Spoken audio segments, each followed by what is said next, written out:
Welcome to Yep Yeah Yes, or Riding Dirty with Yep Yeah Yes. Tamika, Marissa, how you doing? What's going on? Not much. How's your day going? It's alright. Not too bad.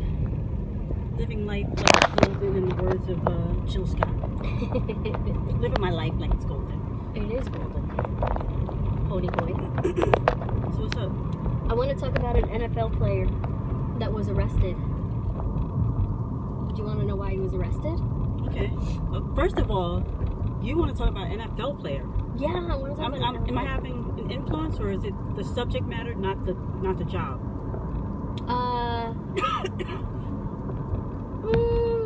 You're more interested by the subject matter as opposed to the job. Correct. He happens to be an NFL player.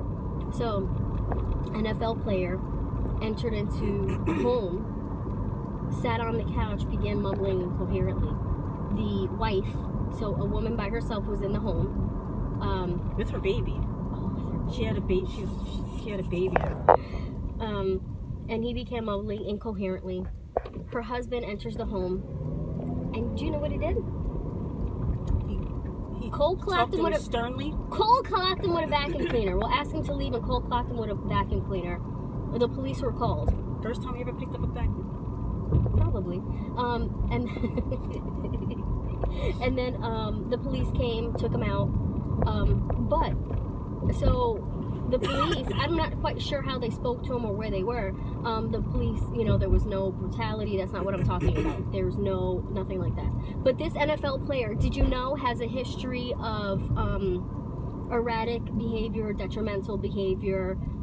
He's been transferred high schools and also transferred colleges quite a few times for incidents unbecoming of a team member. Did you know that? Oh, you don't even know who I'm talking about yet. I know. But pretend I don't know. But let's just say I don't know. Nan. There's no 5 or 6 best friends in this one.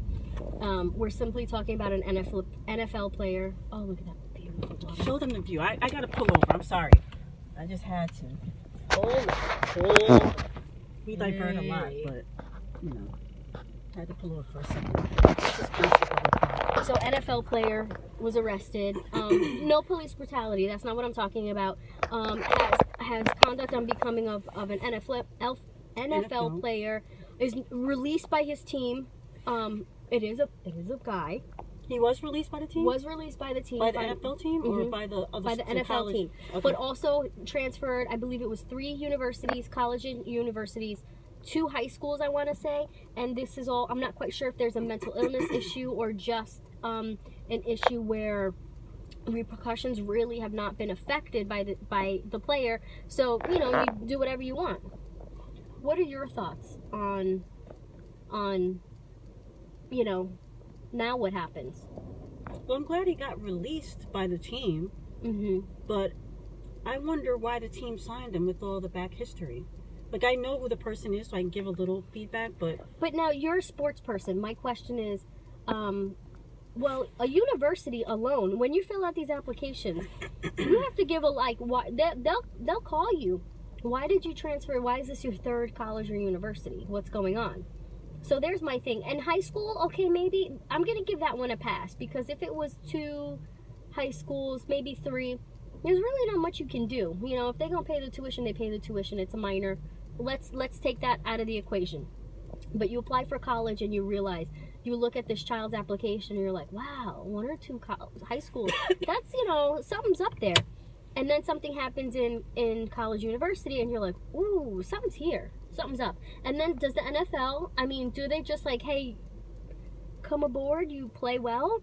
Or do they actually do, I imagine there's like a job, there's a process. There's a job interview. They look at your transcripts. They look at something, right?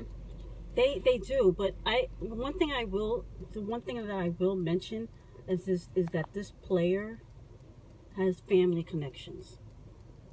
Oh, okay. Yeah. All right. That I didn't know that. Yeah. Okay. But still, I'm curious because so you have family connections, so you can still get the job. Okay. I apologize for texting Well, I'm listening, but I'm kind of working too at the same time. I know I always get on her case, and now I'm on film doing it. Oh no! Y'all saw it. Oh, There's no 5 or 6 best friends on that one. But there's a process, okay, right? But okay, so let's say there's a bit of a privilege because they have family connections. So is it Right. okay for me to say that there's privilege in this scenario? Yeah, I think there's definitely privilege. There's always privilege in every scenario when you have an upper hand above all the other people that may be up for the same position, whether that's in sports or in everyday life. When you work at, a bakery, you work in supermarket, whatever. It's like, Right, if you know such and someone. such is, yeah, it's all about who you know. Okay, so it's fair for me to say that there is privilege in this scenario. Right. Interesting. So what are you saying? Well, I'm just curious to see how many layers of privilege see, there are this is because the thing though. But if we're only giving the audience, most of the audience that a lot of the people that may be watching. No, but I want to paint a picture. I want to paint a picture because my thing is, so I just want to deep dive into perhaps there may be privilege. So okay, We're at 6 minutes. my bad. So a few different high schools, a few different universities. I'm not quite sure how that ended up working out, but okay, they're in the NFL now. They're finally released. Arrested a few times. Mm-hmm. But now with this latest arrest, they walked out of a home. There was this was an intruder in a home and walked out unscathed. Can I ask you for that mugshot, or do you want to just wrap this up with the mugshot, or? I'll just give the mugshot when you're ready. It's just interesting. Name is Chad Kelly. I'm just curious to see how many layers of privilege there are with this. He's the nephew of Jim Kelly, Hall of Fame quarterback for the Buffalo Bills, who is over in the recent years have been going through a lot of medical issues with cancer and things of that nature. But he's well respected in the NFL communities, in the Buffalo community, and so Jim Kelly's not your average quarterback. He is a legend, and so his nephew being a legend like that. His nephew gets a lot of that byproduct, that privilege. Okay. But is that the only privilege? I'm just curious to see what your thoughts are. Is that the only privilege?